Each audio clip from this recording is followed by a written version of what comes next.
heading down towards the Piedmont in North Carolina under a full moon to go collect some amethysts.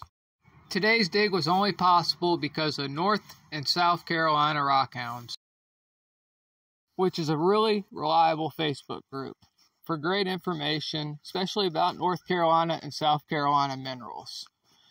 But this time, the moderator put information on a spot for people to dig, and boy, that got the group going.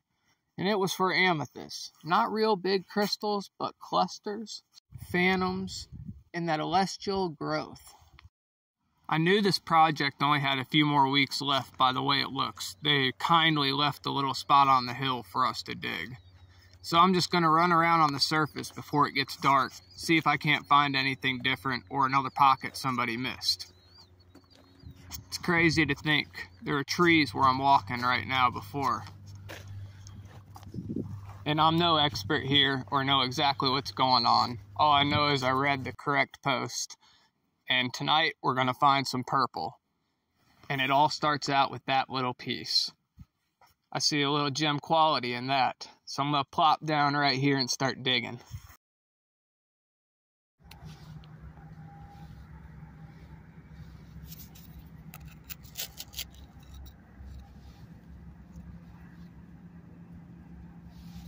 Everything seems pretty pale on the surface. That's why I think it's really important to get down.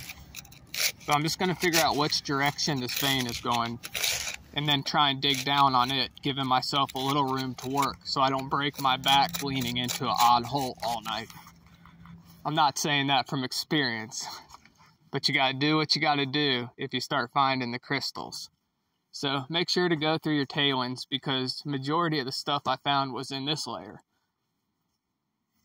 See, we got a little purple hue to that. Can't get it to focus.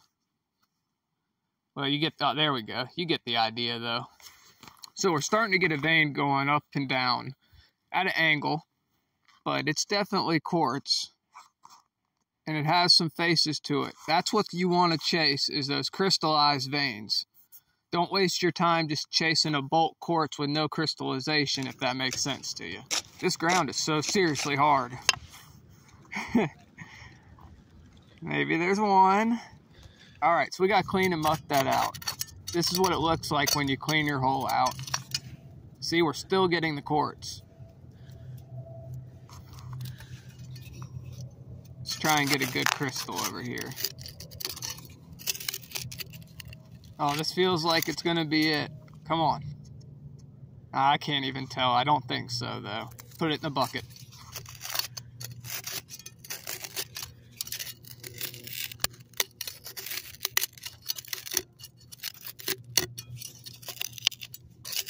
Alright, we got multiple things going on here. First of all, I know I found a cluster in the wall. Second of all, what is in my hand?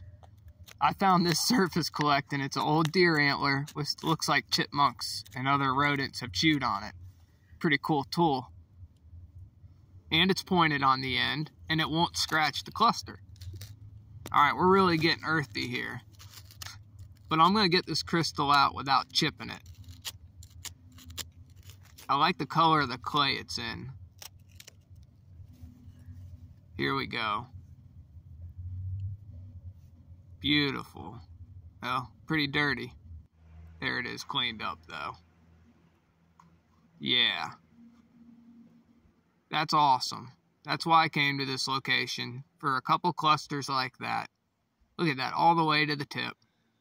Little hematite speckles, I suspect. All because my lucky antler, no scratches either. Let's try and keep this streak rolling. There is another one right next to it. See what this one looks like. Such a sticky clay. Let me wipe it off a little better so you can see it. I think it's going to take a little more than that, actually. Here we go. Oh no, I got the purple fever. I guess that's the effect from inhaling the clay. And it's really about...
I knew I wasn't most likely going to come back to this spot, so I thought it'd be really fun to document this experience and hopefully be able to show people what to look for when it's your first time at a spot.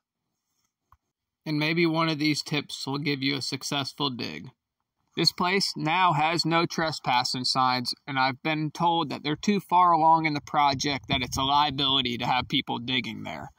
So make sure to take advantage of these opportunities if you read about them, hear about them, or let other people have those opportunities if there's any chance. Look at the difference from dirt to medium clean to real clean. Hey, if anybody knows what this material is, this was bumped up to most of my crystals. I know there's some hematite in it, but what would you call this? It's quite pretty. It's not that hard of a rock, of course, but it took a hammer to break that. Comment below if you know. Well, the time has come. I gotta go home. The sunrise is coming, and I still gotta walk out this creepy trail. I just feel like I'm in a movie on this trail. I'd be real happy to get out in one piece. I'm going to leave you here at the end of the video, checking out some of the best specimens I gathered that night. North Carolina has a little bit of everything. And I was really late to this one. By the time I made a video, there was a post about the no trespassing signs. So hopefully I'll be a little more on top of it, or you will be, and we catch up at the next location that's posted. There's a lot of opportunities out there, and make sure to get out and do them. And if anybody stuck it out to the end, I just want to say thank you for watching, and I really appreciate your support. And good luck to all you rock hounds out there.